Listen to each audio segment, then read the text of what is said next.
Hello everyone, welcome और welcome back to the channel एडुटी once again. So इस video में मैं आपसे काउंसलिंग रिलेटेड कुछ टॉपिक्स डिस्कस करने वाली हूँ। जैसे कि काफ़ी सारे लोगों का क्वेश्चन है दैट केजीएमयू बीएससी नर्सिंग की जो काउंसलिंग है वो कब तक स्टार्ट होगी एंड कब तक चलेगी, इस काउंसलिंग में क्या क्या डॉक्यूमेंट्स लगने वाले हैं, कॉल लेटर क्या होता है, कहाँ आता है एंड इस काउंसलिंग में फ़ीस क्या लगेगी ओवरऑल। तो ये सारे टॉपिक्स मैं इस वीडियो में कवर करने वाली हूँ, so stay tune till the end. तो जो पहला मोस्ट आस्क्ड क्वेश्चन है दैट काउंसलिंग कब से स्टार्ट होगी, तो अभी तो कोई ऑफिशियल डेट अनाउंस नहीं हुई है एंड अगर होती भी है तो अभी रक्षाबंधन है तो उसके बाद ही आप मान के चलो कि आपकी काउंसलिंग स्टार्ट होगी। मोस्ट प्रोबेबली 15 के बाद स्टार्ट होगी एंड सबसे पहले केजीएमयू जो है वो अपनी ऑफिशियल वेबसाइट पे ऑफिशियल अपडेट देगा, आपका अलॉटमेंट लेटर आएगा एंड उसके बाद आप मान के चलो आपको 2 से 5 दिन का टाइम दिया जाएगा, या फिर ये भी हो सकता है 7 डेज़ यानी कि 1 वीक का टाइम दिया जाए जिसमें आप अपने डॉक्यूमेंट्स रेडी कर सकें एंड देन काउंसलिंग स्टार्ट होगी। तो 15 के पहले तो काउंसलिंग नहीं होने वाली, आप यही मान के चलो कि जो आपकी काउंसलिंग होगी वो 15 के बाद ही होगी। एंड अब बात करें अलॉटमेंट लेटर की यानी कि कॉल लेटर की, ये क्या होता है, इसमें क्या क्या चीज़ें मेंशन होती है। सो यहाँ पर आप देख सकते हैं that KGMU BSc nursing 2022 counselling call letter details, इसमें क्या क्या डिटेल्स होती है। तो आपके जो कॉल लेटर होता है उसमें कैंडिडेट नेम यानी आपका नाम लिखा होगा, name of the exam, category of the candidate, candidate's father's name, marks and rank of the candidate, date and time of the counselling. So यहाँ पर आप देख सकते हैं ये अलॉटमेंट यूनिवर्सिटी खुद भेजती है, जो भी काउंसलिंग में पार्टिसिपेट करने के लिए एलिजिबल है या उसको यूनिवर्सिटी ने खुद सिलेक्ट किया है काउंसलिंग के लिए। तो कौन कौन इसके लिए एलिजिबल है उस पर मैंने पर्टिकुलर वीडियो बना दी हुई है, लिंक डिस्क्रिप्शन में, आप लोग चाहे तो वहाँ से भी देख सकते हैं कि कौन इसके लिए एलिजिबल है। तो यहाँ पर अगर आपको अलॉटमेंट लेटर आता है तो उसमें आपका डेट एंड टाइम दिया होगा काउंसलिंग के लिए एंड काउंसलिंग का वेन्यू भी डिटेल में दिया होगा। वेन्यू मतलब जगह कहाँ पर आपकी काउंसलिंग होने वाली है, ऑफलाइन या ऑनलाइन, जो भी पूरा प्रोसीजर है आपको दिया होगा। एंड फिर important instruction to be follow during the KGMU nursing 2022 counselling, और जो भी वहाँ पे इंस्ट्रक्शन फॉलो करने होंगे वो सारे भी मेंशन होंगे आपके कॉल लेटर में। And list of the documents required at the time of counselling, और उसी के साथ साथ आपको वहीं पर डॉक्यूमेंट्स की लिस्ट भी प्रोवाइड की जाएगी कि आपको क्या क्या डॉक्यूमेंट्स लेके जाना है। तो अभी क्योंकि ऑफिशियल अपडेट तो आया नहीं है तो मैं लास्ट ईयर के डेटा के अकॉर्डिंग आप लोगों को बता रही हूँ दैट केजीएमयू बीएससी नर्सिंग में आपको कौन कौन से डॉक्यूमेंट की लिस्ट लगेगी। तो अब बात करते हैं KGMU BSc nursing 2022 counselling required document list. तो आपको कौन कौन से डॉक्यूमेंट्स लगने वाले हैं काउंसलिंग में उसकी बात करते हैं। तो यहाँ पर लिखा है on the day of counselling KGMU nursing 2022 requires a list of required documents, the list of required documents for candidates is below. तो आपका जो पहला डॉक्यूमेंट है आपका लिखा हुआ KGMU BSc nursing entrance exam 2022 admit card. आपको सबसे पहले तो जो भी आपका एडमिट कार्ड है उसको भी आपको लेके जाना पड़ेगा। आप लोगों का एडमिट कार्ड जहाँ भी आप लोगों से संभाल के रखिए, अगर आपका एडमिट कार्ड बाई चांस खो जाता है तो आप लोग दूसरा भी निकलवा सकते हैं, लेकिन हो सके तो आप लोग एडमिट कार्ड को संभाल के रखिए, आपका एडमिट कार्ड लगेगा। इसके आप 2 से 3 फोटो कॉपीज लेके जाइएगा साथ में। एंड दूसरा जो आपका डॉक्यूमेंट है KGMU BSc nursing entrance exam 2022 result card, जो भी आपका रिजल्ट है, अभी लिंक अपडेटेड बता रहा है वैसे तो कैंडिडेट लॉगिन में, बट आप ऑफिशियल वेबसाइट में जाके देखेंगे तो वहाँ से आप अपना जो रिजल्ट है, जो स्कोर कार्ड है, प्रिंट करवा के डाउनलोड करवा सकते हैं। तो वो रिजल्ट कार्ड भी आपको लेके जाना पड़ेगा। एंड तीसरा जो डॉक्यूमेंट है original class 10th marksheet and certificate, आपका जो क्लास 10th का ओरिजिनल मार्कशीट है वो लेके जानी पड़ेगी आपको। Original class 12th marksheet and certificate, class 12 की जो ओरिजिनल मार्कशीट है वो भी आपकी लगेगी डॉक्यूमेंट्स में। बर्थ सर्टिफिकेट लग सकता है, ऑल्दो ये कंपलसरी है या नहीं है ये ऑफिशियल अपडेट में आपको पता चल जाएगा, बट आप लोग फिर भी अपना अपना बर्थ सर्टिफिकेट रेडी रखिए। फिर आपका जो डॉक्यूमेंट है original migration certificate, migration certificate यानी कि टीसी। आप अगर कॉलेज से दूसरे कॉलेज में एडमिशन लेते हैं, अपने स्कूल से ट्रांसफ़र होके या फिर किसी और कॉलेज से ट्रांसफ़र होके, तो वहाँ का ट्रांसफ़र सर्टिफिकेट लगता है टीसी यानी कि माइग्रेशन सर्टिफिकेट उसी को बोलते हैं। तो ये मस्ट है, अगर आप लोगों ने नहीं भी निकलवाई अपनी टीसी स्कूल से या कॉलेज से तो आप लोग वो भी निकलवा लीजिए, इसको भी रेडी रखिएगा। फिर यहाँ पे नेक्स्ट जो डॉक्यूमेंट है ओरिजिनल कास्ट सर्टिफिकेट और ईडब्ल्यूएस सर्टिफिकेट इफ एप्लीकेबल। तो आपका कास्ट सर्टिफिकेट यानी जिसको हम बोलते हैं जाति प्रमाण पत्र, तो इसको बनवा के रख लीजिएगा डॉक्यूमेंट्स में। फिर दूसरी चीज़ है 5 passport size colour photographs, 5 passport size यहाँ बोल रहा है, लेकिन आप एक्स्ट्रा ही रखिएगा, कम से कम 10 फोटोग्राफ्स रखिएगा। कहाँ पे कितनी यूज़ हो जाए कुछ पता नहीं, अगर उस वक्त आपको कम पड़ गई तो आप वहाँ पे जाकर अपनी फ़ोटोज़ नहीं खिंचवाते बैठने वाले। ओके, तो आप लोग एक्स्ट्रा फ़ोटोज़ अपनी कलर फ़ोटो लेके जाइएगा। दूसरा यहाँ पर एक मेंशन है गैप सर्टिफिकेट, काफ़ी लोग ये बोल रहे हैं कि गैप सर्टिफिकेट भी लग सकता है, ऑल्दो ऑफिशियली अभी कुछ पता नहीं है ये लगेगा भी कि नहीं, लेकिन फिर भी अगर आप लोगों को गैप हुआ है स्टडीज़ में तो आप लोग अपना गैप सर्टिफिकेट भी बनवा लीजिएगा। गैप सर्टिफिकेट आप लोगों को पता ही होगा दैट जिसका भी स्टडीज़ में गैप हुआ, यानी कि आप मान के चलिए आपका 2019 में 12th हुआ था और उसके बाद अभी आप 2022 में एडमिशन लेना चाहते हैं, तो आपका जो ये बीच में जो ईयर्स का गैप हुआ है, आपने उसमें क्या किया और क्या नहीं किया, वो जो गैप क्यों हुआ है, वो सारी चीज़ें मेंशन होती है गैप सर्टिफिकेट में। इसको बोलते हैं गैप सर्टिफिकेट। तो ये आपको मेंशन करना वहाँ पे ज़रूरी हो सकता है, तो आप लोग ये भी रेडी रखिएगा। एंड दूसरा आपका बोल रहा है affidavit ₹100 from both student and parents regarding discipline anti ragging. तो ये जो एफिडेविट है, यानी कि ये जो प्रूफ सर्टिफिकेट है, तो इसके बारे में तो ऑफिशियल अपडेट जो भी आएगी तो मैं आपको बता दूंगी, अभी इस पर आप रहने दो।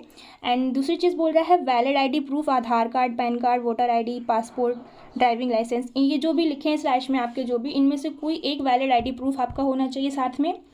फिर यहाँ पर एक लास्ट पॉइंट लिखा है जो कि बहुत इंपॉर्टेंट है, लिखा हुआ है candidates must carry both the original certificates and copies of them for verification. जो भी सर्टिफिकेट इसमें मेंशन किए, जो भी मैंने आपको अभी बताया है कि ये डॉक्यूमेंट्स आपको रेडी रखना है, उन सब की ओरिजिनल कॉपी भी आपको रखनी होगी साथ में, और साथ ही साथ उनकी फ़ोटो कॉपीज़ भी आपको रखनी होगी। एटलीस्ट आप लोग 3 to 5 फ़ोटो कॉपीज़ रखिएगा, मैं तो बोलती हूँ।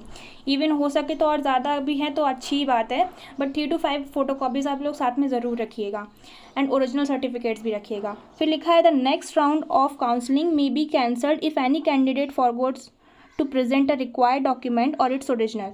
अगर कोई भी कैंडिडेट अपने ओरिजिनल या फिर कॉपी डॉक्यूमेंट जो भी हैं अगर भूल जाता है किसी रीज़न की वजह से, तो उसको नेक्स्ट काउंसलिंग में उसको पार्टिसिपेट लेने नहीं दिया जाएगा, कैंसिल हो जाएगी उसकी काउंसलिंग। तो आप लोग ये सारे डॉक्यूमेंट्स ध्यान से रेडी करके एकदम बिल्कुल परफेक्टली रेडी करके लेके जाइएगा। ऑल्दो मेरी फैमिली बहुत ही स्मार्ट एंड इंटेलिजेंट है, आप लोगों ने काफ़ी वीडियोस ऑलरेडी देख लिए होंगे यूट्यूब पे, बट फिर भी आपको कोई डाउट है दैट कैसे गैप सर्टिफिकेट वगैरह बनवाना है, या फिर कोई और पर्टिकुलर सर्टिफिकेट पर आप लोगों को कोई डाउट है, तो आप लोग मुझे कमेंट के थ्रू पूछ सकते हैं या फिर टेलीग्राम ग्रुप में डिस्कस कर सकते हैं। यहाँ पर आप देख सकते हैं इस ग्रुप में सभी लोग एक दूसरे के डाउट्स क्लियर कर देते हैं, तो मैं वहाँ पर आपके क्वेश्चन के आंसर कर दूँगी, और एल्स इस टॉपिक पर मैं पर्टिकुलर वीडियो बना दूँगी ताकि आप लोगों के डाउट्स और क्लियर हो जाएँ। फिर यहाँ पर KGMU BSc नर्सिंग काउंसलिंग 2020 का एक नोटिस दिया हुआ, ऑफिशियल नोटिस, एक प्रूफ के तौर पे यहाँ पे दिखाया हुआ है मैंने, दैट कैसा नोटिस आता है। वहाँ पर आपको बता दिया जाता है कि कौन कौन एलिजिबल है फर्स्ट राउंड काउंसलिंग के लिए, फिर सेकंड राउंड काउंसलिंग में कितनी रैंक तक के बच्चों को जाना है। जैसे कि यहाँ पे लिखा है those candidates who obtain rank from 01 to 800 are eligible for first round counselling. इसी तरह आपकी काउंसलिंग डिसाइड होगी। तो ये सारी चीज़ें अगर आप देखना चाहते हैं तो इसका लिंक मैंने डिस्क्रिप्शन में दिया हुआ है, आप लोग वहाँ से भी देख सकते हैं। एंड फिर लास्ट आप में से जिनका क्वेश्चन था दैट काउंसलिंग में फ़ीस कितनी होती है या कितनी फ़ीस लगेगी, तो यहाँ पर KGMU BSc नर्सिंग काउंसलिंग 2021 का एक PDF दिया गया है, तो आपको इस PDF में क्लिक करना है, तो वहाँ पर आपको काफ़ी डिटेल्स मिल जाएंगी, एक आइडिया मिल जाएगा आपको कि कितना आपकी फ़ीस वगैरह लगती है, क्या टाइमिंग, कैसे आपको अलॉटमेंट आता है। तो इस पर्टिकुलर पूरा पोस्ट का और इस PDF का मैंने लिंक अपने डिस्क्रिप्शन में दिया हुआ है, तो आप लोग वहाँ से ओपन कर सकते हैं। उस लिंक में आपको डायरेक्ट क्लिक करना है तो आपका PDF ओपन हो जाएगा लाइक दिस। जैसा कि आप यहाँ पे देख सकते हैं दैट ये 2021 का डेटा है। The second counselling of BSc nursing course 2021 will be held on 4 जनवरी 2022। तो ये 2021 का डेटा है। तो मैं जितना भी यहाँ पर जो भी आपको इन्फॉर्मेशन दे रही हूँ ये सब लास्ट ईयर के डेटा के बेस पर ही दे रही हूँ, बिकॉज इस साल का जो भी अभी अपडेट है वो आई नहीं है ऑफिशियली, क्योंकि इस साल बहुत सारे चेंजेस होने वाले हैं। आपको पहले से ही पता होगा दैट KGMU एंड ABVMU इस बार मर्ज हो गए हैं दोनों यूनिवर्सिटी, एंड इस बार दोनों ने एक साथ अपना एग्जाम कंडक्ट करवाया, तो काफ़ी सारे चेंजेस होंगे सीट से रिलेटेड, फीस से रिलेटेड, काउंसलिंग से रिलेटेड, सारी चीज़ों से रिलेटेड। तो अभी क्योंकि मेरे पास कोई ऑफिशियल अपडेट नहीं है इसके रिगार्डिंग इस ईयर का, तो मैं आप लोगों को एक आइडिया दे रही हूँ पुराने ईयर के डेटा के अकॉर्डिंग कि आपकी कितनी फ़ीस हो सकती है, आपकी काउंसलिंग कैसे हो सकती है, क्या टाइमिंग रहेगी, कैसे कॉल लेटर आता है, तो वो सारी चीज़ें मैं आपको इसमें बता रही हूँ। जिस किसी को भी ये डाउट आ रहा हो कि मैं पुराने ईयर का क्यों दिखा रही हूँ, तो मैं यहाँ पर लास्ट ईयर के बेस पर ही आपके क्वेश्चन के आंसर कर रही हूँ। ओके, तो यहाँ पर आपका देखिए लिखा हुआ है after first counselling the remaining seat matrix is given in the chart below. तो आपकी जो भी सीट मैट्रिक्स होती है, जिस किसी का भी डाउट है कितनी गवर्नमेंट सीट है, कितनी प्राइवेट सीट्स हैं, वो सारी इसी में मेंशन हो जाती है, नोटिस में ही आप लोगों का आ जाता है पूरे सीट्स का एक टेबल बन के। फिर यहाँ पर बात करते हैं फ़ीस की। तो जैसा कि ये 2021 का जो डेटा है उसी हिसाब से आपका 2022 का भी डिसाइड किया जा सकता है, तो मैं इसीलिए आपको ये शेयर कर रही हूँ।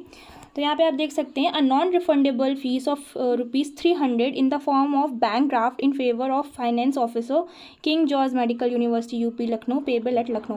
मतलब कि आपको पहले ₹300 का जो है नॉन रिफंडेबल ये फीस सबमिट करनी पड़ेगी, यानी कि आपको ये फीस रिफंड नहीं होगी, ये नॉन रिफंडेबल है। एंड इसके बाद लिखा है, अ सेपरेट बैंक और draft of ₹5,000 in favour of finance officer king George medical university UP Lucknow payable eight Lucknow shall have to be deposited by the candidate at the time of counseling on allotment of seat.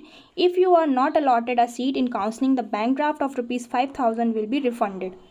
तो पहले तो आपको non refundable fees देनी है ₹300, जो कि refund नहीं होगी आपको। एंड उसके बाद अगर आपको सीट अलॉट होती है तो आपको ₹5,000 डिमांड ड्राफ्ट के थ्रू देना होगा। एंड इन केस अगर आपको वो सीट अलॉट नहीं हो पाई किसी रीज़न की वजह से, तो वो आपके जो ₹5,000 हैं वो रिफंडेबल होंगे, आपको वापस मिल जाएंगे। यहाँ पे लिखा है 5,000 विल बी रिफंडेड। तो ओवरऑल आप यहाँ पे देख सकते हैं आपका कितना लगेगा पैसा, 5,000 + 300। तो यानी कि इसके अकॉर्डिंग लास्ट ईयर के डेटा के अकॉर्डिंग आपकी जो काउंसलिंग में टोटल खर्चा आया है वो आया है ₹5,300, जिसमें से 300 नॉन रिफंडेबल है एंड 5,000 जो है रिफंडेबल है। तो इससे कम तो नहीं लगेगा इस ईयर, हो सकता है कि इससे ज़्यादा ज़रूर लग जाए। तो मैं आपसे यही बोलूँगी कि आप लोग एटलीस्ट 5K से 10K रुपीज़ एकदम रेडी रखिएगा अपने पास कैश में, क्योंकि कभी कभी ऐसा होता है, मेरा जो नीट का एक्सपीरियंस है कि एक बार 2 बच्चे थे जिनके सेम मार्क्स थे, उनकी कैटेगरी भी सेम थी, लेकिन बस यही हुआ कि लास्ट में आपको भाई फ़ीस सबमिट करनी है, आपको कॉलेज मिलने वाला। उसमें से एक बच्चे के पास 10,000 एट द मोमेंट बिल्कुल रेडी थे, जबकि जो दूसरा बच्चा था वो अरेंजमेंट करने में लग गया। एंड इसी वजह से अरेंजमेंट करने में उसको टाइम हो गया और उसको सीट उसकी चली गई उसके हाथ से। जिसने फ़ीस सबमिट कर दी टाइम से, उसको वो सीट मिल गई थी। तो ये आप लोग वहाँ पर आपको पैसों का प्रॉब्लम ना हो, वहाँ पे आप लोग फ़ीस का अरेंजमेंट ना करने लग जाओ। इसलिए पहले से ही आप लोग 5 से 10K का बजट एक मान के चलो, उसमें जितना आपका बच जाए अच्छी ही बात होगी। लेकिन मैं आपको इसलिए बता रही हूँ ताकि वहाँ पर आपको फ़ीस अरेंजमेंट करने की ज़रूरत ना पड़े। ओके, ये काउंसलिंग की फ़ीस बता रही हूँ, बाकी जब कॉलेज में आपका मिल जाएगा आपको एडमिशन, तो वो अलग फ़ीस होगी, गवर्नमेंट या प्राइवेट की जो भी होगी। सो इस तरीके से आपका जो भी नोटिस आता है, यहाँ पर सारी चीज़ें ऑफिशियल नोटिस में बता दी जाती हैं। आपका टाइमिंग वगैरह, कब आपका मतलब काउंसलिंग होगा, कितने टाइम तक होगा, किस दिन होगा, जैसे कि आप यहाँ पे देख सकते हैं, मैं दिखा देती हूँ। तो जिस किसी का भी ये डाउट है कि काउंसलिंग कितने दिन में ख़त्म हो जाएगी या कितने दिन चलती है, तो मैं बता दूं आपको, इस तरीका रैंक के अकॉर्डिंग आपका अलॉटमेंट में आ जाएगा, या जो भी नोटिस आएगा ऑफिशियल, उसमें पता चल जाएगा कि इतनी रैंक तक आप लोगों को काउंसलिंग में पार्टिसिपेट लेने दिया जाएगा। तो जैसे कि यहाँ पे लिखा है लास्ट ईयर के डेटा में कि 1 से 800 लोग काउंसलिंग फर्स्ट राउंड काउंसलिंग में पार्टिसिपेट कर सकते हैं, जिसमें से यहाँ लिखा है कि 101 यानी 101 से 200 रैंक वाले जो बच्चे हैं उनका सैटरडे यानी 7 को हुआ था, यानी एक दिन में 100 बच्चों का काउंसलिंग हो जाता है। तो इस हिसाब से आपका जिस भी दिन पड़ेगा या जो भी टाइमिंग रहेगी, वो सारी चीज़ें आपकी मेंशन होगी ऑफिशियल अपडेट में। आपका टाइमिंग दिया रहेगा, आपका डेट दिया रहेगा, आपका दिन दिया रहेगा, एंड कितनी रैंक तक के बच्चों का उस दिन काउंसलिंग है। आप लोग उसी रैंक के हिसाब से फिर जाइएगा ताकि आपके बाकी दिन वेस्ट ना हो। तो ये सारी चीज़ें आपके ऑफिशियल अपडेट में सब मेंशन हो जाएगा। तो अभी आप लोग रिलैक्स कीजिए जब तक आपका कोई ऑफिशियल अनाउंसमेंट नहीं आ जाता।